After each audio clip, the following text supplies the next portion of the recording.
창세기 42장 말씀입니다. 야곱이 이집트에 곡식이 있다는 이야기를 듣고 자기 아들들에게 말했습니다.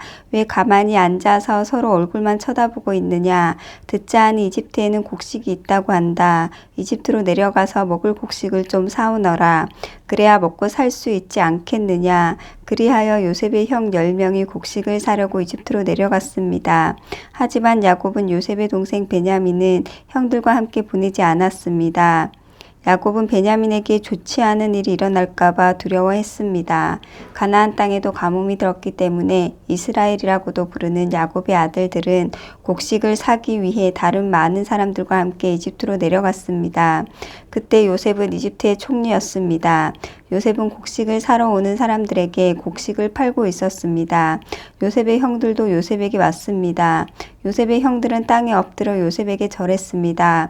요셉은 그들을 보자마자 그들이 자기의 형들이라는 것을 알았습니다. 그러나 요셉은 모르는 채 하였습니다.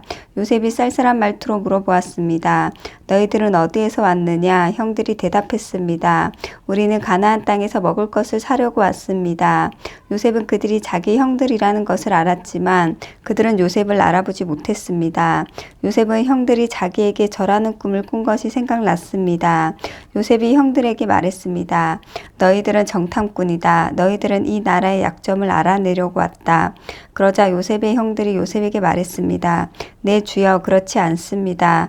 당신의 종인 우리는 먹을 것을 사러 왔을 뿐입니다. 우리는 모두 한 아버지의 아들입니다. 우리는 정탐꾼이 아닙니다. 우리는 정직한 사람입니다. 그러자 요셉이 그들에게 말했습니다. 아니다. 너희들은 이 나라의 약점을 알아내려고 왔다. 그들이 말했습니다. 우리는 12형제 중 10명입니다. 우리는 한 아버지의 아들입니다. 우리는 가나안 땅에 살고 있습니다. 우리의 막내 동생은 지금 그곳에 우리 아버지와 함께 있습니다. 그리고 우리의 다른 동생은 없어졌습니다. 요셉이 그들에게 말했습니다. 내 말이 틀림없다. 너희는 정탐꾼이다. 그러나 너희들 말이 거짓말이 아니라는 것을 증명할 기회를 주겠다. 살아계신 파라오께 맹세하지만 너희의 막내 동생이 여기 오기 전까지 너희는 이곳을 떠나지 못한다. 너희들 중 한 명이 가서 너희 동생을 데리고 오너라. 나머지는 여기 감옥에 갇혀 있어야 한다. 너희의 말이 옳은지 두고 봐야겠다. 만약 너희가 거짓말을 하는 것이라면 살아계신 파라오를 두고 맹세하지만 너희는 정탐꾼이다. 그리고 나서 요셉은 그들 모두를 3일 동안 감옥에 넣어두었습니다. 3일째 되는 날 요셉이 그들에게 말했습니다. 나는 하나님을 두려워하는 사람이다. 내 말대로 하면 너희를 살려주겠다.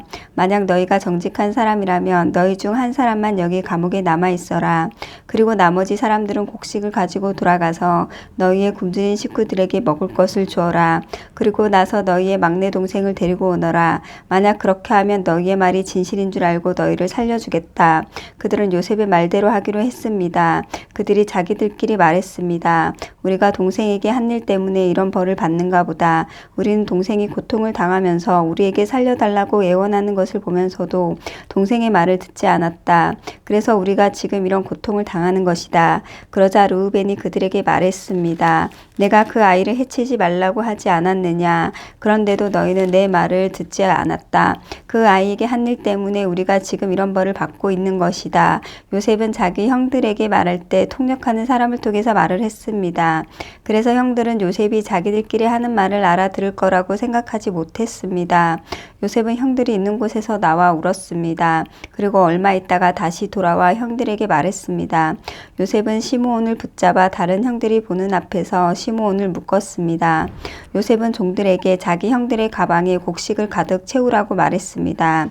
그리고 곡식을 사기 위해 가지고 온 돈도 다 돌려주고 집으로 돌아가는 동안에 필요한 물건들도 넣어주라고 명령했습니다. 종들은 요셉이 하라는 대로 했습니다. 그리하여 요셉의 형들은 곡식을 나귀에 싣고 길을 떠났습니다. 하룻밤을 머문 곳에서 형들 중 한 명이 나귀에게 먹이를 주려고 자루를 열었더니 하룻밤을 머문 곳에서 형들 중 한 명이 나귀에게 먹이를 주려고 자루를 열었더니 자루 안에 돈이 있는 것이 보였습니다. 그 사람이 다른 형제들에게 말했습니다. 곡식을 사려고 낸 돈이 여기 자루에 그대로 있다. 형들은 매우 놀라면서 자기들끼리 하나님께서 우리를 어떻게 하시려고 이런 일을 하셨는가 하고 말했습니다. 형들이 가나안 땅에 있던 자기 아버지 야곱에게 돌아갔습니다. 그들은 지금까지 일어난 일을 모두 야곱에게 이야기해 주었습니다. 그 땅의 주인이 우리에게 엄하게 말했습니다. 그 사람이 우리가 자기네 나라를 정탐하러 온 줄로 알길래 우리는 정탐꾼이 아니라 정직한 사람이라고 말했습니다. 우리는 한 아버지의 아들들로서 12형제 중에서 10명이라고 말해 주었습니다. 12형제 중 한 명은 없어졌고 막내 동생은 아버지와 함께 가나안 땅에 있다는 이야기도 했습니다. 그러자 그 땅의 주인이 우리에게 말했습니다. 너희가 정직한 사람이라는 것을 증명하려면 이렇게 하여라. 너희 중 한 명은 여기에 남아라. 그리고 나머지는 곡식을 가지고 너희의 굶주린 식구들에게 돌아가거라. 그리고 너희의 막내 동생을 이리로 데리고 오너라. 그래야 너희가 정탐꾼이 아니라 정직한 사람이라는 것을 알고 너희가 남겨두고 간 너희 형제를 돌려주겠다. 또한 너희는 우리 땅에서 자유롭게 다닐 수도 있을 것이다. 이 말을 하고 나서 요셉의 형들은 자루를 비웠습니다. 그랬더니 자루마다 돈이 그대로 들어 있었습니다. 그들과 그들의 아버지는 그것을 보고 두려워했습니다. 아버지 야곱이 말했습니다. 너희는 내 자식들 다 빼앗아 갔다. 요셉도 없어졌고 시므온도 없어졌다. 그런데 이제는 베냐민마저 데려가려고 하는구나. 어떻게 이런 일들이 일어날 수 있느냐. 그러자 르우벤이 아버지에게 말했습니다. 제가 만약 베냐민을 아버지께 다시 데리고 오지 못한다면 제 두 아들을 죽이셔도 좋습니다.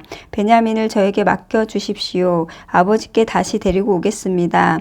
그러나 야곱이 말했습니다. 베냐민을 너희와 함께 보낼 수 없다. 베냐민의 형은 죽었다. 이제 베냐민은 내 아내 라헬이 남긴 마지막 아들이다. 베냐민이 이집트로 가는 동안 어떤 끔찍한 일이 일어날지 모른다. 그렇게 되면 나는 죽는 날까지 슬퍼하게 될 것이다. 아멘.